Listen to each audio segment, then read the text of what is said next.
أحب الوفاء بشتى الصور، أحب الوفي الأمين الأغر، فأهل الوفاء كلون السحاب وحسن الربيع وماء المطر. أحب الوفاء بشتى الصور، أحب الوفي الأمين الأغر، فأهل الوفاء كلون السحاب وحسن الربيع وماء المطر. مقامهم فوق رأس الجبال. إن الحمد لله نحمده ونستعينه ونستغفره ونعوذ بالله من شرور أنفسنا ومن سيئات أعمالنا.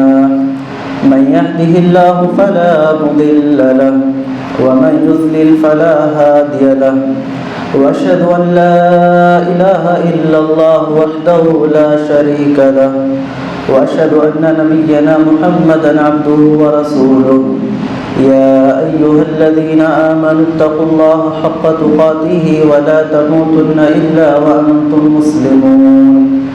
يا أيها الناس اتقوا ربكم الذي خلقكم من نفس واحدة وخلق منها زوجها وبث منهما رجالا كثيرا ونساء، واتقوا الله الذي تساءلون به والأرحام إن الله كان عليكم رقيبا.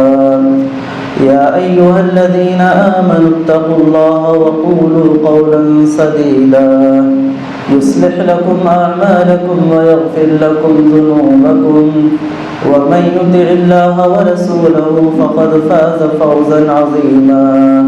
أما بعد، فإن خير الحديث كتاب الله، وخير الهدي هدي محمد صلى الله عليه وسلم، وشر الأمور محدثاتها، وكل محدثة بدعة، وكل بدعة ضلالة، وكل ضلالة في النار. أعوذ بالله من الشيطان الرجيم. بسم الله الرحمن الرحيم. يا أيها الذين آمنوا إذا نودي للصلاة من يوم الجمعة فاسعوا إلى ذكر الله وذروا البيع، ذلكم خير لكم إن كنتم تعلمون. فإذا قضيت الصلاة فانتشروا في الأرض وابتغوا من فضل الله واذكروا الله كثيرا لعلكم تفلحون. محترم حاضرین جمعہ، بزرگان اسلام، نوجوان ساتھیوں اور پیارے بچوں، ہر قسم کی تعریف و توصیف، ہر قسم کی بڑائی و کبریائی، ہر قسم کی حمد و ثنا اسے اللہ رب العالمین کے لیے لائق و زیبا ہے، جس اللہ تعالیٰ نے ہمیں پیدا فرمایا، جس اللہ نے ہمیں ایمان و اسلام جیسے عظیم نعمتوں سے نوازا. تمام قسم کی تعریفیں اسے اللہ رب العالمین کے لیے ہے، جس نے ہمیں توفیق بخشی کہ ہم اللہ کے گھر میں جمع ہوئے ہیں جمعہ کی نماز ادا کرنے کے لیے. درود و سلام کا نزول ہو تمام انبیاء علیہ السلام پر، خصوصاً ہم سب کے آخری نبی جناب محمد عربی صلی اللہ علیہ وسلم پر. محترم حضرات، اس جمعہ میں ہم انشاءاللہ جمعہ کے فضائل، احکام اور آداب کے متعلق قرآن و حدیث کے روشنی میں کچھ باتیں سنیں گے. اللہ رب العالمین ہم سب کو عمل کی توفیق عطا فرمائے. قرآن مجید کے اندر ایک سورہ ہے جس سورہ کا نام سورۃ الجمعہ ہے. اللہ تبارک و تعالیٰ نے جمعہ کی فضیلت، اہمیت کو بتانے کے لیے قرآن مجید کے اندر ایک مکمل سورہ کو نازل فرمایا جس کا نام سورۃ الجمعہ ہے. اسی سورہ کے میں نے 2 آیتوں کی آپ لوگوں کے سامنے تلاوت فرمائی ہے. جمعے کا دن بڑا فضیلت والا دن ہے، جمعے کا دن افضل دن ہے، جمعے کا دن مسلمانوں کے لیے ہفتہ واری عید ہے. جمعے کے دن کے بہت ساری فضیلتیں قرآن و حدیث میں وارد ہیں. اللہ تبارک و تعالیٰ نے ارشاد فرمایا، یا ایھا الذین آمنوا اذا نودی للصلاة من یوم الجمعہ فاسعوا الی ذکر اللہ وذروا البیع. اے ایمان والو، اذا نودی للصلاة، جب اذان دی جائے نماز کے لیے، جب اذان دی جائے جمعے کے دن، فاسعوا الی ذکر اللہ، اللہ کے ذکر کے لیے نماز کے جانب دوڑ پڑو، وذروا البیع، اپنے کاروبار کو چھوڑ دو، اپنی تجارت، کاروبار، اپنی جو بھی مصروفیات ہیں ان مصروفیات کو چھوڑ دو، ذالکم خیر لکم ان کنتم تعلمون، یہ چیز تمہارے لیے بہتر ہے اگر تم جان لو۔ اس آیت میں اللہ تعالیٰ نے یہ فرمایا جب جمعے کے لیے جب اذان دی جاتی ہے، جمعے کے جب خطبہ شروع ہونے سے پہلے جو اذان دی جاتی ہے، اس اذان کے بعد حقیقی مسلمان وہ ہے، اصل مسلمان وہ ہے جب جمعے کے لیے اذان کہی جائے تو اپنے کاروبار کو چھوڑ کر کے اللہ کی عبادت کی جانب دوڑ پڑے، دنیاوی مصروفیات کو، اپنے کاروبار کو، اپنی تجارت کو، جو بھی اپنی مصروفیات ہے اس سے پہلے ہی آدمی تیاری کرے، غسل کرے، نہائے دھوئے، جو اچھے کپڑے ہیں اچھے کپڑے پہنے، خوشبو کا استعمال کرے اور مکمل پاکی صفائی کے ساتھ وہ مسجد میں نماز پڑھنے کے لیے آئے۔ اللہ تعالیٰ نے فرمایا خذوا زینتکم عند کل مسجد، اے لوگوں جب تم مسجد میں نماز پڑھنے کے لیے آتے ہو مکمل زینت اختیار کر کے آؤ، پاکی صفائی کے ساتھ آؤ اور اپنے بال کو اسی طریقے سے اپنے جسم کے کپڑوں کو مکمل طور پر پاکی صفائی کے ساتھ زینت اختیار کر کے اللہ تبارک و تعالیٰ نے آنے کا حکم دیا ہے۔ اس آیت میں اللہ نے یہ حکم دیا جب جمعے کی اذان ختم ہو جائے تو اس کے بعد کاروبار کرنا جائز نہیں ہے۔ اگر کوئی جمعہ کے اذان ہونے کے بعد جائز کاروبار بھی اگر کرتا ہے تو علماء نے کہا کہ جائز نہیں ہے۔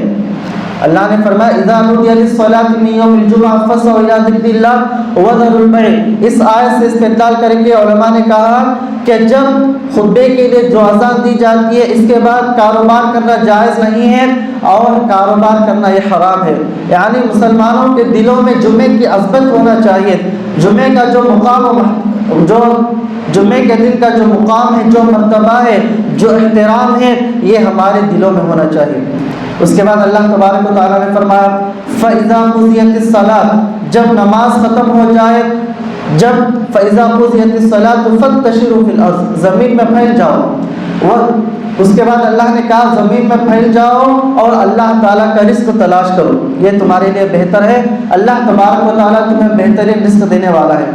آج ہم مسلمانوں کا حال یہ ہے کہ آج ہم مسجدوں کو جمعہ کے دن اس وقت آتے ہیں جب امام خطبہ ختم کرتا ہے، ہم شروع سے آ کر کے مسجدوں میں نہیں بیٹھتے ہیں بلکہ جب امام کا خطبہ جب ختم ہوتا ہے نماز شروع ہونے سے پہلے آتے ہیں اور کچھ نماز شروع ہونے کے بعد آتے ہیں اور کچھ بھائی نماز ختم ہونے سے پہلے آتے ہیں۔ اگر ہم اس طرح کریں گے تو جمعہ کی جو فضیلت ہے اس فضیلت سے ہم محروم ہو جائیں گے، جمعہ کی جو فضیلت ہے، جمعہ کا جو مقام و مرتبہ ہے اس مقام و مرتبے سے ہم محروم ہو جائیں گے۔ نبی صلی اللہ علیہ وسلم نے کیا فرمایا، جو بندہ جمعے کے دن من راح فی الساعۃ الاولى فکأنما قرب بدنا ومن راح فی الساعۃ الثانیہ فکأنما قرب بقرہ، جو مسلمان جمعے کے دن پہلی گھڑی آتا ہے تو گویا اس کو ایک اونٹ قربانی کرنے کے برابر ثواب دیا جاتا ہے۔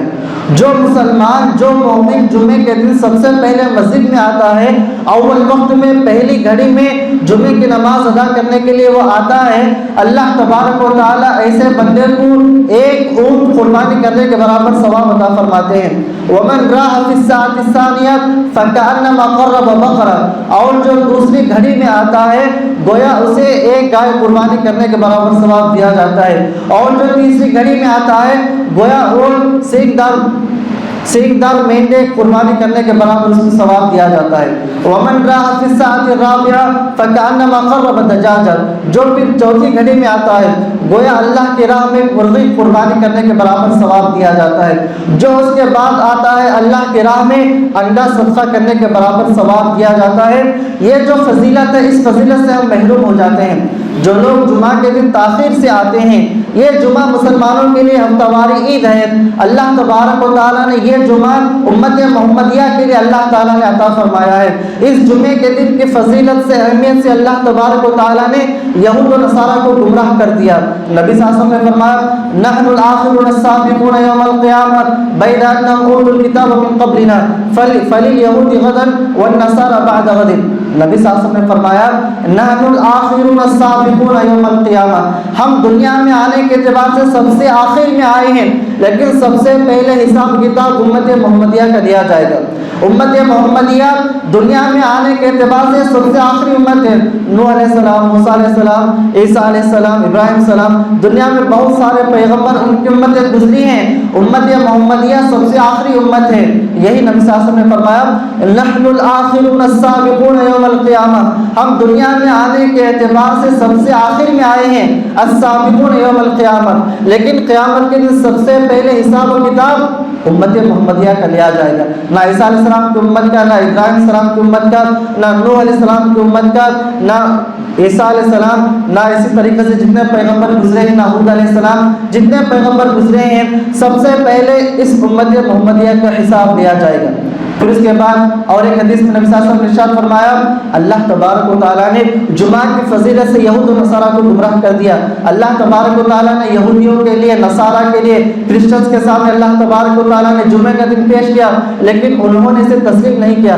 اللہ تبارک و تعالیٰ نے جمعہ کی فضیلت سے انہیں محروم کر دیا۔ اضل اللہ الیہود والنصارى عن فضل الجمعہ او کما قال علیہ الصلوۃ والسلام۔ نبی صلی اللہ علیہ وسلم نے فرمایا اللہ تبارک و تعالیٰ نے قوم یہود جو موسیٰ علیہ السلام کی قوم ہے، اور قوم نصارہ جو عیسیٰ علیہ السلام کی قوم ہے، جو کرسچنز ہیں، جو نصارہ ہیں، اللہ تبارک و تعالیٰ نے ان اقوام کو جمعے کے دن کی فضیلت سے محروم رکھا، اور نبی صلی اللہ علیہ وسلم نے فرمایا اللہ نے میری امت کو یہ مقام، مرتبہ، یہ فضیلت دی ہے کہ اس امت میں اللہ تبارک و تعالیٰ نے جمعے کا دن عطا فرمایا۔ پھر اس کے بعد آخر میں نبی صلی اللہ علیہ وسلم فرماتے ہیں بَعْدَ أَنَّهُمْ أُوتُوا الْكِتَابَ مِن قَبْلِنَا، باوجود اس کے کہ یہود و نصارہ کو قرآن سے پہلے، یہود و نصارہ امت محمدیہ سے پہلے دنیا میں آئے تھے۔ ہم امت محمدیہ سے کئی ہزار سال پہلے دنیا میں آئے، انہوں نے زندگی گزاری، اور بنو اسرائیل کی بھی اللہ تعالیٰ نے بہت زیادہ ان کی خوبیاں بیان کی۔ ویسے بنو اسرائیل کے بہت سارے ان کی خامیاں ہیں، بہت زیادہ غلطیوں کو، بہت سارے ان کی خامیوں کو اللہ تبارک و تعالیٰ نے بیان فرمائی، لیکن اللہ تبارک و تعالیٰ نے بنو اسرائیل کی فضیلت بھی بیان کی کہ بنو اسرائیل جس دور میں تھے وہ اپنے دور کے، اپنے زمانے کے سب سے افضل امت تھی، اس کے باوجود کہ اللہ تبارک و تعالیٰ نے انہیں جمعہ کی فضیلت سے محروم رکھا۔ اللہ تبارک و تعالیٰ نے اس امت پر ایک احسان یہ کیا کہ سابقہ امتیں جو گزری ہیں ان امتوں کو جس دن ان کا عبادت کا دن ہوتا تھا اس دن ان کے لیے کاروبار کرنا حرام تھا۔ جیسے یہودیوں کے لیے ہفتے کے دن تجارت کرنا، کاروبار کرنا ان کے لیے جائز نہیں تھا، نصارہ کے لیے اتوار کے دن کاروبار کرنا، تجارت کرنا ان کے لیے جائز نہیں ہے، جائز نہیں تھا۔ لیکن اس امت کو، امت محمدیہ پر اللہ رب العالمین کے بے شمار احسانات میں سے ایک احسان یہ ہے اللہ تبارک و تعالیٰ نے ہم پر یہ لازم قرار نہیں دیا کہ جمعے کے دن ہم کو پورا دن اللہ کی عبادت کرنا ہے، بلکہ صرف جمعے کے دن ہمیں زوال کے بعد سے لے کر کے ہمیں خطبہ سننا ہے اور نماز ادا کرنی ہے۔ تقریباً 1 گھنٹہ، آدھے گھنٹے کی عبادتیں کافی ہے جو جمعے کے دن کی فضیلت ہے۔ زوال کے بعد سے لے کر کے جو جمعے کا جو وقت شروع ہوتا ہے، جو ظہر کا وقت ہوتا ہے، زوال کا مطلب یہ ہے سورج جب طلوع ہوتا ہے، طلوع ہونے کے بعد سورج پھر دھیرے دھیرے آسمان پر جاتا ہے، اور برابر جب آسمان پر آتا ہے سورج تو اس وقت کوئی نماز نہیں پڑھنا چاہیے۔ نماز 3 اوقات میں نماز پڑھنا جائز نہیں ہے، جب سورج طلوع ہو رہا ہوتا ہے اور جب سورج برابر آسمان پر آ جائے، برابر مشرق، سورج برابر مغرب اور مشرق کے درمیان جب برابر آسمان پر جب سورج آتا ہے اس وقت کوئی نماز نہیں پڑھنی ہے، اور جس وقت سورج غروب ہو رہا ہوتا ہے اس وقت بھی نماز پڑھنا جائز نہیں ہے۔ یہ زوال کا وقت کب شروع ہوتا ہے؟ ظہر اور جمعے کا وقت ایک ہی ہے، جو ظہر کا وقت ہے وہی جمعے کا وقت ہے۔ ظہر کا وقت یا جمعے کا وقت کب شروع ہوتا ہے؟ جب سورج آسمان میں جب برابر درمیان میں ہوتا ہے، اور درمیان سے جب مغرب کی جانب جب سورج مائل ہوتا ہے، ڈھلتا ہے، اسی کو زوال کہتے ہیں۔ عربی میں زوال کا مطلب ڈھلنا، سورج کا مشرق سے نکل کر کے مغرب کی جانب مائل ہونا، مغرب کی جانب ڈھلنا، مغرب کی جانب جانا، اسی کو زوال کہتے ہیں، اور اسی سے جمعے کا وقت شروع ہوتا ہے، اور یہی ظہر کا وقت کی ابتدائی وقت ہے۔ اس مسجد کے اندر آپ دیکھ رہے ہیں ماشاءاللہ جو جمعے کا اول وقت جو نماز رکھی گئی ہے یہی افضل وقت ہے، نماز کو اول وقت پر پڑھنا یہ افضل ہے۔ نبی صلی اللہ علیہ وسلم نے حدیث کے اندر فرمایا، نبی صلی اللہ علیہ وسلم سے پوچھا گیا اے اللہ کے نبی صلی اللہ علیہ وسلم سب سے افضل عمل کون سا ہے؟ ما ہی افضل الاعمال الی اللہ، نبی صلی اللہ علیہ وسلم سے پوچھا گیا اللہ کے نبی صلی اللہ علیہ وسلم اللہ تعالیٰ کے نزدیک سب سے افضل عمل کون سا ہے؟ اللہ تعالیٰ کے نزدیک سب سے پسندیدہ عمل کون سا ہے؟ نبی صلی اللہ علیہ وسلم نے ارشاد فرمایا الصلاۃ علی وقتها، نماز کو اول وقت پر پڑھنا یہ سب سے افضل عمل ہے۔ نماز کو پہلے وقت پر پڑھنا، نماز کو اولین وقت پر پڑھنا، نماز کو پہلے وقت پر ادا کرنا یہ سب سے افضل عبادت ہے، جیسے نبی صلی اللہ علیہ وسلم نے اس حدیث کے اندر جواب دیا۔ اور اللہ تبارک و تعالیٰ نے قرآن مجید کے اندر انبیاء علیہ السلام کے طریقے کو بیان کرتے فرمایا، اللہ تبارک و تعالیٰ نے حضرت ایوب علیہ السلام، اسی طریقے سے حضرت زکریا علیہ السلام، بعض انبیاء کا ذکر کرتے اللہ نے فرمایا انہم کانوا یسارعون فی الخیرات ویدعوننا رغبا ورہبا وکانوا لنا خاشعین، یہ جو پیغمبر ہیں، جو انبیاء ہیں، انہم کانوا یسارعون فی الخیرات، یہ خیر کے کاموں میں آگے بڑھ چڑھ کر کے حصہ لیتے تھے، خیر کے کاموں میں، بھلائی کے کاموں میں آگے بڑھ چڑھ کر کے حصہ لیتے تھے۔ یہاں پر علماء نے ایک نقطہ بیان کیا، اس آیت سے ایک پوائنٹ یہاں پر یہ بیان کیا ہے کہ انبیاء علیہ السلام اللہ کے پیغمبر، اللہ کے رسول جو خیر کے کاموں میں آگے بڑھ چڑھ کر کے حصہ لیتے تھے، اس کا مطلب یہ ہے کہ نماز کو ادا کرنے میں ہمیں آگے بڑھنا ہے، نماز کو ادا کرنے میں، نماز کو پڑھنے میں اولین وقت پر ادا کرنا اس آیت کا مطلب ہے۔ نماز جو بھی جتنے بھی نماز ہیں، فجر کی نماز، ظہر کی نماز، عصر کی نماز، مغرب ہے، عشاء ہے، جمعہ کی نماز ہے، تو عبادتوں کو اول وقت پر ادا کرنا یہ اس آیت کا مطلب ہے۔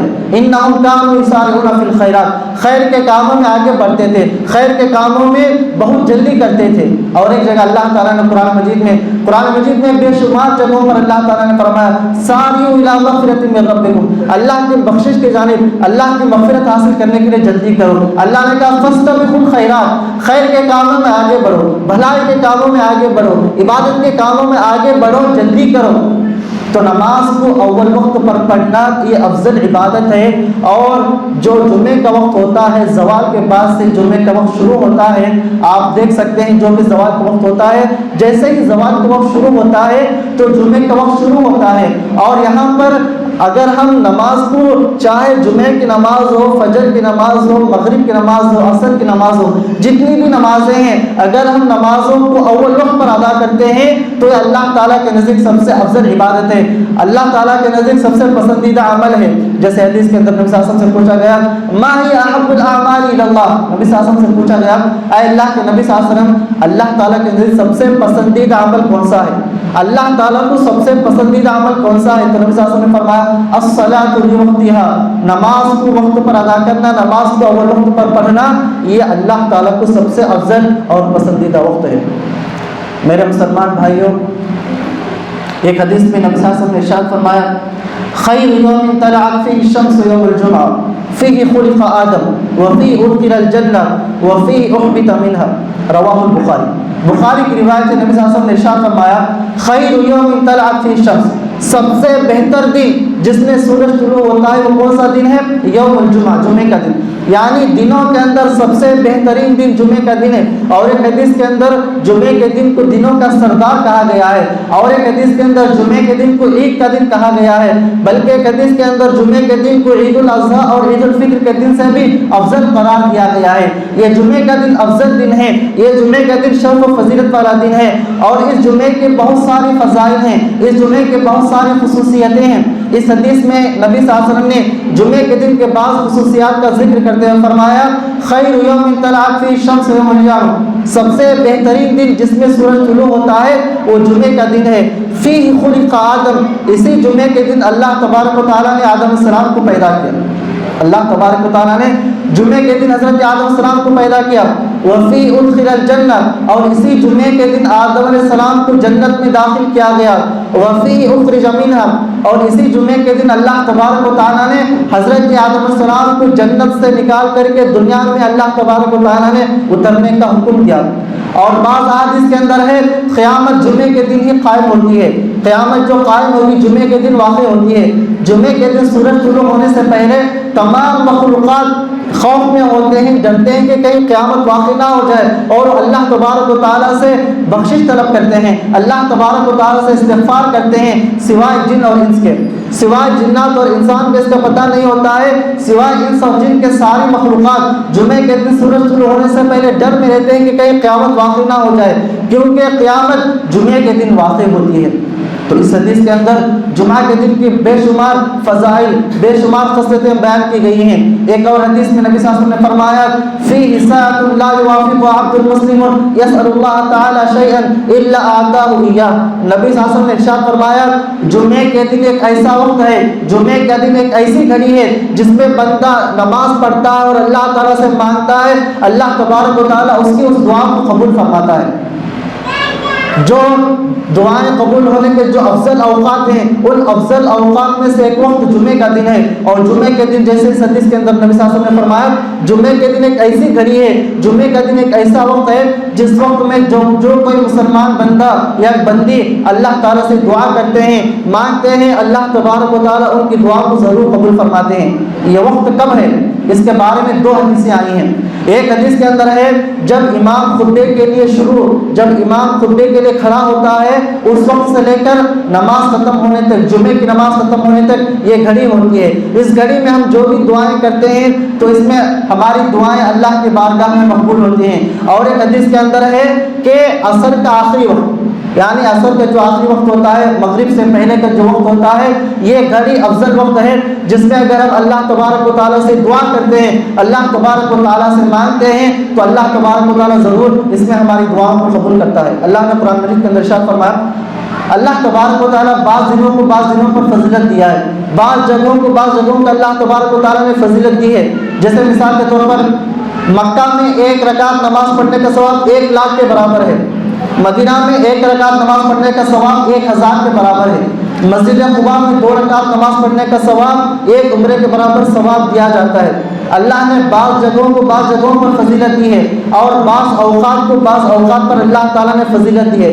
جیسے عرفے کا دن فضیلت کا دن ہے، رمضان کا مہینہ فضیلت والا مہینہ ہے، ذی الحجہ کے شروع کے 10 دن یہ فضیلت والے ایام ہیں۔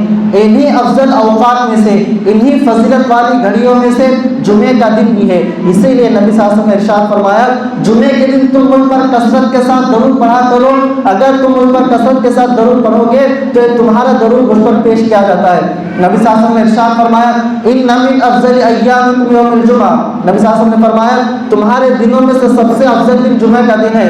جس طریقے سے مہینوں میں رمضان کا مہینہ سب سے افضل ہے، مہینوں میں رمضان کا مہینہ سب سے افضل ہے، دنوں میں سب سے افضل دن جمعے کا دن ہے۔ نبی صلی اللہ علیہ وسلم نے فرمایا ان من افضل ایامکم الجمعہ فاکثروا علی من الصلاۃ فی، نبی صلی اللہ علیہ وسلم نے فرمایا دنوں میں سے سب سے افضلین دن، بہترین دن، فضیلت والا دن جمعے کا دن ہے۔ فاکثروا علی من الصلاۃ، کثرت کے ساتھ تم مجھ پر درود پڑھا کرو۔ فإن صلاتکم معروضۃ علی، تمہارا درود مجھ پر پیش کیا جاتا ہے۔ اللہ تبارک و تعالیٰ فرشتوں کے ذریعے سے نبی صلی اللہ علیہ وسلم پر درود پہنچاتا ہے۔ بہت سارے لوگ جو حج یا عمرہ کرنے کے لیے جاتے ہیں کہتے ہیں کہ ہماری جانب سے نبی صلی اللہ علیہ وسلم پر سلام کہو یا درود پڑھو، اس کی ضرورت نہیں ہے۔ ہم دنیا کے کسی حصے میں بھی ہوں درود پڑھیں گے، سلام پڑھیں گے، یہ ہماری جانب سے فرشتوں کی جانب پیش کیا جاتا ہے۔ اسی طریقے سے جمعے کے دن کے فضائل اور خصوصیات میں سے اور ایک خصوصیت یہ ہے کہ جمعے کے دن ایک افضل گھڑی ہوتی ہے، جمعے کا دن ایک افضل وقت ہوتا ہے۔ جو کوئی مسلمان بندہ اس میں اللہ تبارک و تعالیٰ سے مانگتا ہے، دعائیں کرتا ہے، اللہ تبارک و تعالیٰ اس کی دعاؤں کو ضرور قبول کرتا ہے۔ یہاں پر ایک مسئلہ میں آپ لوگوں کے سامنے بتانا چاہتا ہوں، یہ ہے کہ ہمارے ماحول میں عورتوں کو جمعے کی نماز کے لیے آنے کو لوگ فتنہ سمجھتے ہیں، عورتوں کو جمعے کی نماز کے لیے مسجد میں حاضری دینے کو لوگ فتنہ سمجھتے ہیں، کہتے ہیں کہ عورتیں اگر مسجد میں جائیں گی تو فتنہ ہوگا اور اس سے ماحول خراب ہوگا۔ بہت سارے لوگوں کی ذہنیت ہوتی ہے۔ آپ میں سے اکثر لوگ مکہ مدینہ گئے ہوں گے، وہاں پر الحمدللہ عورتوں کا الگ انتظام ہوتا ہے، وہ نمازیں ادا کرتی ہیں، پڑھتی ہیں۔ نبی صلی اللہ علیہ وسلم کے دور میں صحابیات آتے تھے، مسجد نبی میں آتے تھے اور وہ عبادتیں انجام دیا کرتے تھے۔ مسجد نبی میں آ کر کے عورتیں نمازوں کو ادا کیا کرتے تھے۔ اس کے دلائل، بہت سارے دلائل موجود ہیں۔ بخاری کی روایت ہے، حضرت عائشہ رضی اللہ تعالیٰ عنہ بیان فرماتی ہیں ہم فجر کی نماز پڑھنے کے لیے جایا کرتے تھے اور ہم اندھیرے میں واپس نکلتے تھے. فجر کی نماز پڑھ کر کے ہم باہر نکلتے تھے, ابھی اندھیرا باقی رہتا تھا. ہم سڑک سے ہم جو مردوں کا راستہ ہوتا تھا اس سے الگ کر کے ہم جایا کرتے تھے.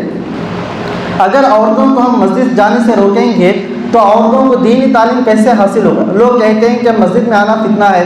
یہی عورتوں کو ہم جو ہے شاپنگ مالس لے جاتے ہیں, لوگ درگاہوں کو لے جاتے ہیں یا انہیں شاپنگ کرانے کے لیے لے جاتے ہیں, دنیا کے سارے کونے میں جو ہے لے کر جاتے ہیں, وہاں فتنہ نہیں ہوتا ہے. لیکن جب مسجد میں لانے کی باری ہوتی ہے, جب یہ کہا جاتا ہے کہ عورتوں کو مسجد میں آنا ہے, حالانکہ جتنے بھی مساجد ہیں وہاں پر عورتوں کے لیے الگ انتظام ہوتا ہے. مسجد میں ان کا داخل ہونے کا راستہ الگ ہوتا ہے, ان کا وضو خانہ الگ ہوتا ہے, ان کی عبادت گاہ الگ ہوتی ہے, اور ان کے تمام راستے داخل ہونے کی جگہ, باہر نکلنے کی جگہ, یہ تمام راستے الگ ہوتے ہیں. لیکن اس کے باوجود بھی آج شیطان نے لوگوں کو گمراہ کر دیا اور کہا کہ عورتیں اگر مسجد میں جائیں گی تو فتنہ ہوگا. یہی عورتیں جب پارک میں جائیں گی, شاپنگ مالس میں جائیں گی یا تھیٹرس میں جائیں گی, تو آج ہماری ذہنیت یہ ہے کہ ہمارے ذہن میں ہم حیا نہیں کرتے, یا ہمارے دل میں اس بات کا شرم و حیا نہیں ہوتی کہ ہم وہاں پر لے جاتے ہیں اور ہمیں دل میں ذرا برابر محسوس نہیں کرتے کہ وہاں پر فتنہ نہیں ہوگا. اور ہم یہ سمجھتے ہیں, یہ تصور کرتے ہیں جیسے ہم مسجد لے کر آئیں تو یہاں پر جو ہے فتنہ ہوگا, یہ ہوگا, اس لیے انہیں اللہ کے گھر سے روکتے ہیں. حالانکہ اگر عورتیں مسجد کے اندر اگر وہ نماز پڑھنا چاہیں تو انہیں نہیں روکنا چاہیے, کیونکہ اگر وہ مسجد کے اندر آئیں گی تو اس کے ذریعے سے وہ قرآن مجید کو سنیں گے, وہ دینی باتوں کو سنیں گے, قرآن و حدیث کی باتوں کو سنیں گے, اور جس کے ذریعے سے ان کو دین کا علم آگے بڑھے گا. ایک عورت کے اندر جب سدھار ہوتا ہے تو اس کا فائدہ یہ ہوتا ہے کہ سارے گھر کے اندر صحیح تربیت ہوتی ہے. عورت اگر سدھرتی ہے, عورت کو اگر دین کا علم حاصل ہوتا ہے تو اس کے ذریعے سے گھر کی حالت سدھرتی ہے, گھر کا جو ماحول ہے اس سے سدھرتا ہے. عورت کے اگر دینداری نہیں ہے تو پھر گھر کا ماحول نہیں سدھرے گا. اس لیے بچے سب سے پہلے اپنے ماں باپ سے تاثر لیتے ہیں. جو بچے ہوتے ہیں, بچوں کے لیے ماں کی گود سب سے پہلی درسگاہ ہوتی ہے. اگر عورتوں کی صحیح تربیت نہیں کریں گے, ماں باپ اپنی بیٹیوں کی اصلاح نہیں کریں گے, شوہر اپنی بیوی کو صحیح تربیت نہیں کرے گا, قرآن حدیث کی باتیں نہیں بتائیں گے, اسلامی تعلیمات سے اگر ہم انہیں روشناس نہیں کرائیں گے, دینی تعلیمات اگر ہم نہیں بتائیں گے, عقیدہ کیا ہے, توحید کیا ہے, جو دعائیں ہیں, جو سورے ہیں, اسی طریقے سے ایک مسلمان کو کیسے رہنا ہے, کیا آداب ہیں, کیا طریقے ہیں, اگر ہم یہ چیزیں اگر عورتوں کو معلوم نہ ہوں تو ہماری بچوں کی کیسے وہ تربیت کریں گے, کیسے دین سکھلائیں گے, اور ہمارے گھروں کے اندر کیسے دینی ماحول آئے گا. اسی وجہ سے آپ دیکھیں آج ہندوستان کے اندر بہت ساری عورتیں غیر مسلم مردوں کے ساتھ جاتی ہیں اور ان کے ساتھ شادی کر رہے ہیں, اور اس کو ان کے دنوں میں, ان کے ذہنوں کے اندر یہ چیز ہے کہ آزادی ہے. جب عورتوں کو, نوجوان لڑکیوں کو کہا جاتا ہے جو مسلمان ہیں کہ یہ چیز غلط ہے, وہ کہتے ہیں آزاد ہے, برابر ہے. یعنی اسلام, ہندوستان کا قانون ہمیں حق دیتا ہے کہ ہم چاہیں ہم جیسے بھی رہیں, لیکن اسلام یہ کہتا ہے کہ کسی مشرک مرد سے شادی نہ کرو. اگر کوئی عورت کسی غیر مسلم سے شادی کرتی ہے تو یہ شادی, یہ نکاح واقعی نہیں ہوگا بلکہ زنا ہے. اللہ نے کہا ولا تنکحوا المشرکات ولا تنکحوا المشرکین, اللہ نے مردوں سے عورتوں سے کہا, اللہ نے مردوں سے کہا کہ مشرکہ عورتوں سے شادی نہ کرو, اور عورتوں سے کہا کہ مشرک مردوں سے شادی نہ کرو.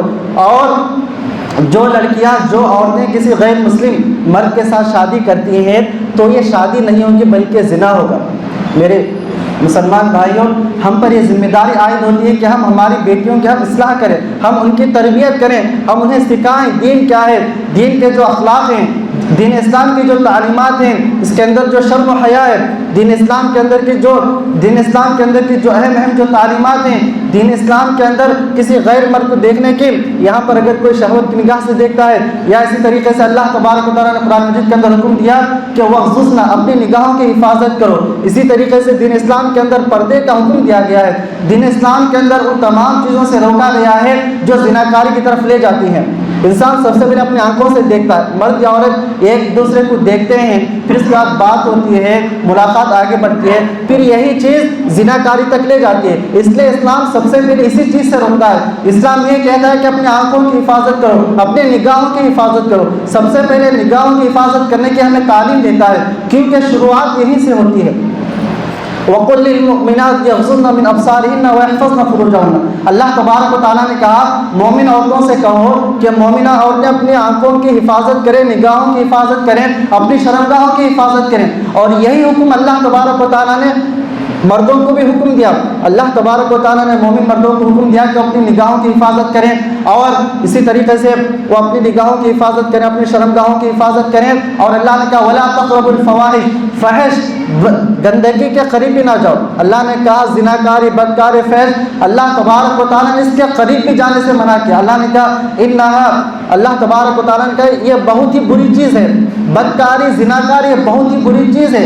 ایک مسلمان کو، ایک مومن کو پاک صاف رہنا ہے۔ اللہ تبارک و تعالیٰ نے جو جائز، جو پاک ذریعہ اللہ تبارک و تعالیٰ نے شادی کا عطا فرمایا، اس کے ذریعے سے آدمی اپنی خواہشات کو پورا کر سکتا ہے، تو اس لیے ہم پر یہ ذمہ داری عائد ہوتی ہے کہ ہم جو عورتوں کو جو حق ہے ان کو ہم ان کا حق دیں۔ مسجد میں اگر مسجد کے اندر اگر عورتوں کو الگ سے انتظام ہے وہاں پر انہیں جانے دیں تاکہ وہ دینی تعلیم وہ سیکھیں، یا خود گھر کا جو سرپرست ہے، جو ماں باپ ہے، جو بھائی ہیں، جو شوہر ہیں، اپنی عورتوں کی، اپنی بیٹیوں کی، اپنی بہنوں کی صحیح تربیت کریں، انہیں اسلام کی تعلیمات سکھائیں۔ اسلام کے اندر جو پردے کی اہمیت جو تعلیم دی گئی ہے، اسی طریقے سے اسلام کے اندر جو اہمیت دی گئی ہے اس اہمیت کو ہم بیان کریں، صحابیات کے واقعات کو بیان کریں، انبیاء علیہ السلام، ازواج مطہرات کے جو واقعات ہیں ان واقعات کو ان کے سامنے ہم بیان کریں، اور ہم یہ بتائیں کہ ہمارے لیے رول ماڈل صحابیات ہیں، یا آج کل کے ہیروئنز یا آج کل کے جو سیلیبریٹیز ہیں یہ ہمارے لیے اسوہ نہیں ہے، یہ ہمارے لیے آئیڈیل نہیں ہے۔ ہمارے لیے اسوہ اور نمونہ نبی صلی اللہ علیہ وسلم ہے، صحابہ ہے،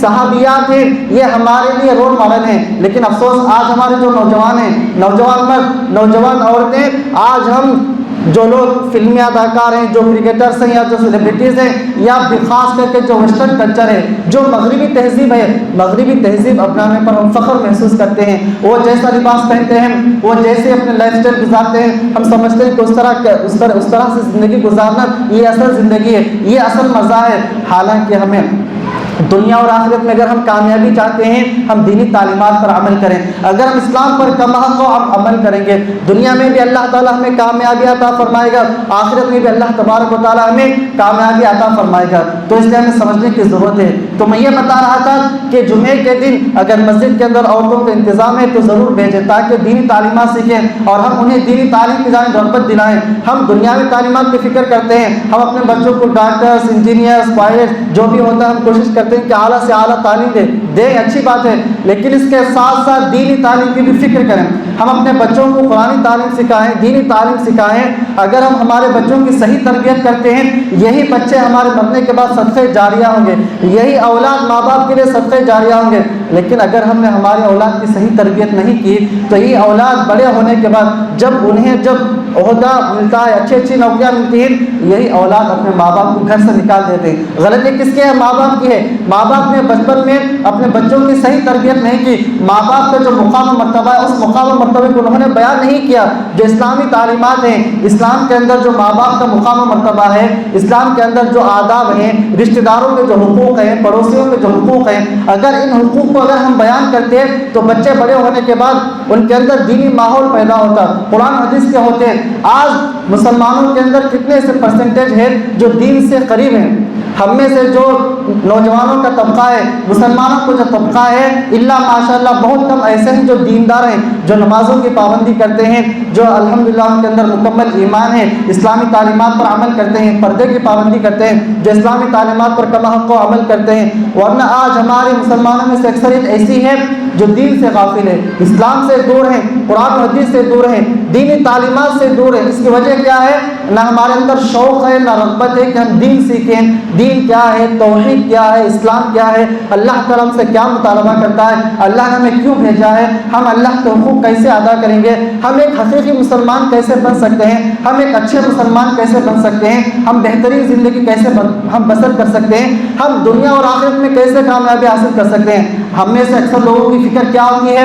دنیا میں کامیاب ہو جائیں، دنیا میں نوکری حاصل کرنا، دنیا کے اندر اونچا مقام و مرتبہ حاصل کرنا، دنیا کے اندر دولت کمانا، دنیا کے اندر اسٹیٹس کمانا، یہ ہم میں سے اکثر لوگوں کی یہ خواہش ہوتی ہے، ہم میں سے اکثر آدمی کا یہ ہدف ہوتا ہے، یہ مقصد ہوتا ہے۔ لیکن ہم میں سے بہت سارے لوگوں کا مقصد یہ نہیں ہوتا کہ میں اللہ کو راضی کر لوں، اللہ کو خوش کر لوں، اللہ کی بندگی کروں، اللہ کو یاد کروں، اللہ کا ذکر کروں، اللہ کے بتائے ہوئے طریقے پر چل کر کے میں اللہ کو راضی کر لوں، قرآن حدیث کی تعلیمات پر گھر کے اندر اسلامی ماحول کو لانا. گھروں کے اندر جو گانے بجانے کا ماحول ہے, گھروں کے اندر ٹیلی ویژن ہے, فتنے ہیں, گانے بجانے کی چیزیں ہیں, گھروں کے اندر جو فحش ہے, اسی طریقے سے جو عریانیت ہے, اسی طریقے سے جو اسلام سے جو دوری کی چیزیں ہیں, یا گھروں کے اندر جو بدعات و خرافات پائے جاتے ہیں, تو سب سے پہلے ہمیں اس بات کی فکر کرنا چاہیے. ہم سب سے پہلے آج سے ہی ہم اس بات کا تہیہ کر لیں. ہر مسلمان آدمی اس بات کا عزم مصمم کر لے کہ میں مکمل طور پر اپنے گھر کے اندر اسلامی تعلیمات کو نافذ کروں گا, مکمل طور پر اسلام پر میں عمل کروں گا. گھروں میں نماز کی پابندی کریں, گھروں میں قرآن مجید کی تلاوت کریں, گھروں میں ذکر و اذکار کریں. بہت سارے لوگوں کی شکایت ہوتی ہے کہ گھروں کے اندر برکت نہیں ہے, گھروں کے اندر ٹینشن ہے, گھروں کے اندر جنوں کے آثار ہیں. اگر ہم گھروں کے اندر ذکر و اذکار کریں گے, نمازیں پڑھیں گے, دینی ماحول لائیں گے, تو واللہ گھروں کے اندر سکون اطمینان آئے گا. آج گھروں کے اندر یہ تمام چیزیں دور ہیں, جس کی وجہ سے بہت سارے لوگ پریشان ہیں. اللہ تبارک و تعالی ہم تمام لوگوں کو اپنے گھروں کے اندر دینی ماحول لانے کی توفیق عطا فرما. اللہ تعالی ہم تمام لوگوں کو جمعہ کی فضیلت سمجھنے کی توفیق عطا فرما. اللہ تعالی ہم تمام لوگوں کو جمعے کے دن وقت سے پہلے حاضر ہونے کی توفیق عطا فرما. یہاں پر ایک چیز یہ بھی ہے کہ جو کوئی آدمی اگر امام کا خطبہ شروع ہونے کے بعد جو لوگ حاضر ہوتے ہیں, اللہ تبارک و تعالی ایسے لوگوں کا نام فرشتوں کے دفتر میں نہیں لکھواتا ہے. جو لوگ امام کا خطبہ شروع ہونے کے بعد مسجد میں داخل ہوتے ہیں, ایسے لوگوں کا نام فرشتوں کے رجسٹر میں, فرشتوں کے دفتر میں نہیں لکھا جاتا ہے, گویا ان کو ظہر کا ثواب ملتا ہے. اگر ہم جمعے کا ثواب حاصل کرنا چاہیں تو ہمارے لیے ضروری ہے کہ خطبہ شروع ہونے سے پہلے مسجد میں داخل ہو جائیں. داخل ہو کر کے 2 رکعت 4 رکعت جتنا اللہ تعالیٰ نے ہمارے لیے مقدر کیا, ہم نمازیں پڑھیں. تو اگر ہم جمعہ کا خطبہ شروع ہونے سے پہلے مسجد میں آتے ہیں تو جمعہ کی فضیلت حاصل ہوتی ہے. اب جو لوگ بہت سارے لوگ لاپرواہ ہوتے ہیں, غفلت میں ہوتے ہیں, صرف نماز پڑھنے کے لیے آتے ہیں, تو ایسے لوگ جمعہ کی فضیلت سے محروم ہو جائیں گے. بہت سارے ایسے مسلمان بھی ہیں جو جمعہ کی نماز نہیں پڑھتے ہیں. نبی صلی اللہ علیہ وسلم نے فرمایا لَيَنْتَهِيَنَّ أَقْوَامٌ عَنْ وَضْعِهِمُ الْجُمُعَاتِ أَوْ لَيَخْتِمَنَّ اللَّهُ عَلَىٰ قُلُوبِهِمْ. نبی صلی اللہ علیہ وسلم نے فرمایا جو لوگ جمعے کی نماز چھوڑتے ہیں ایسی چیز کرنے سے باز آ جائیں, ورنہ اللہ ان کے دلوں میں مہر لگا دے, اللہ تعالیٰ ان کے دلوں کو گمراہ کر دے گا. جو لوگ جمعے کی نماز چھوڑتے ہیں, جمعے کی نماز کی پابندی نہیں کرتے ہیں, کچھ ایسے بدنصیب مسلمان ہیں, کچھ ایسے بدبخت مسلمان ہیں جو جمعے کی بھی پابندی نہیں کرتے ہیں. اگر ہم جمعے کی نماز کو آئیں گے, وقت پر آئیں گے, تو امام کا ہم خطبہ سنیں گے, دینی تعلیمات, دینی باتیں ہمیں معلوم ہوں گی جس پر عمل کرنے کی ہمیں توفیق ملتی ہے. تو اس لیے ہمیں سے ہر مسلمان کے اندر یہ حرص ہونی چاہیے, یہ شوق, یہ جذبہ ہونا چاہیے کہ ہم وقت پر ہم حاضر ہوں, خطبہ سنیں, اس پر عمل کرنے کا ہم تہیہ کریں, عزم کریں. اللہ رب العالمین ہم سب کو عمل کی توفیق عطا فرما. آمین. وآخر دعوانا الحمدللہ رب العالمین. فوق رأس الجبال وفوق الروابي وعند القمر ويا من تحب غياب الوفاء